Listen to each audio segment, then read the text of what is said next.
جی سلمان، آپ کے دل کی بھڑاس کیسے نکالیں گے؟ آپ کیسے دیکھ رہے ہیں آپ اس سب کو؟ اور آپ تو ڈیجیٹل پلیٹ فارمز پہ کافی زیادہ ویڈیوز بھی بناتے ہیں، اور آپ نے کافی عرصہ پہلے ڈیجیٹل پلیٹ فارم پہ قدم رکھا اور ہم آپ کے ویلوگ ذرا بھی سنتے رہے. مجھے لگتا ہے فیک نیوز مسئلہ ہے، لیکن وہ اس گورنمنٹ کا مسئلہ نہیں ہے، اس حکومت کا مسئلہ فیک نیوز نہیں ہے. نہیں تو وزراء روز بیٹھ کے جو ہے روز سو جھوٹ بولتے ہیں. کس کو جسٹیفائی کریں گے یہ فیک نیوز کی اس ڈیفینیشن کے حوالے سے جو کہ خود انہوں نے کس کا مسئلہ ہے؟ اب نہیں، ان کا مسئلہ تو صرف ڈسینٹنگ وائسز کو خاموش کروانا، اور جو سوشل میڈیا ڈیجیٹل میڈیا پہ ایک نیریٹو بنانے کی کوشش کافی عرصے سے کی جا رہی ہے.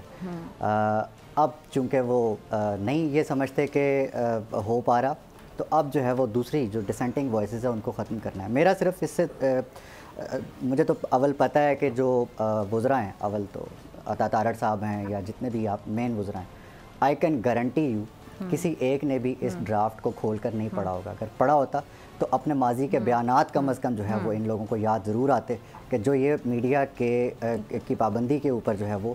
اچھا، مزے کی بات یہ ہے کہ جو لوگ وہاں پر نعرے بازی کر رہے تھے اور میڈیا کے ساتھ اور اس کی آزادی کے ساتھ باتیں کر رہے تھے، پی ٹی آئی والے، مجھے شکایت ان سے بھی ہے. کیونکہ اپنے دور حکومت میں جب یہ کر رہے تھے فواد چودھری صاحب کو یاد ہے؟ فواد چودھری صاحب جو ڈاکومنٹ بطور وزیر اطلاعات لانا چاہ رہے تھے، وہ بھی 19-20 کے فرق کے ساتھ ڈاکومنٹ سیم یہی تھا.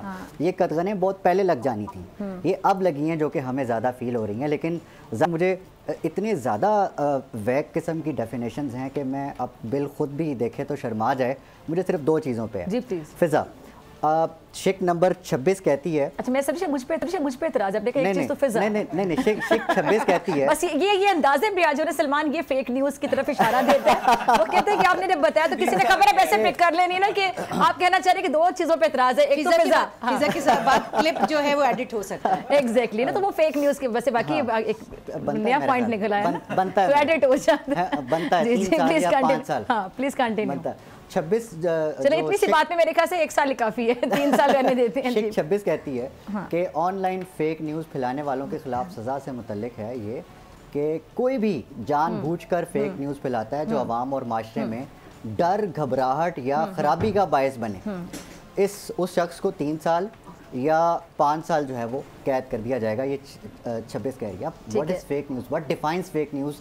دیٹ از ناٹ کلیئر ابھی تک. اور شیخ 29 کہتی ہے کون طے کرے گا کہ یہ نیوز فیک ہے؟ ایگزیکٹلی. اب میں آپ کو کہوں کہ آپ اچھا شو نہیں کر رہی، دیٹ از میں آپ کو 3 سال کے لیے جیل میں. You are a complainant. بالکل ہاں، کہ آپ نے یہ فیک نیوز دی ہے. میری تو 3 سال. سچ یہ کہ ہم بہت اچھا کر رہے ہیں. اچھا، مزے کی بات یہ ہے کہ پھر میں اس کو کہیں پر چیلنج بھی نہیں کر سکتا. ایگزیکٹلی. شیخ 29 کہتی ہے کہ اسی قانون کے تحت جو اقدامات ہیں وہ جو لیے جائیں گے اداروں کی طرف سے، اسے کسی عدالت یا ایجنسی کے سامنے چیلنج نہیں کیا جا سکتا. This is the main concern of the journalistic fraternity. Subscribe کریں اور بیل دبائیں تاکہ کوئی خبر رہ نہ جائے.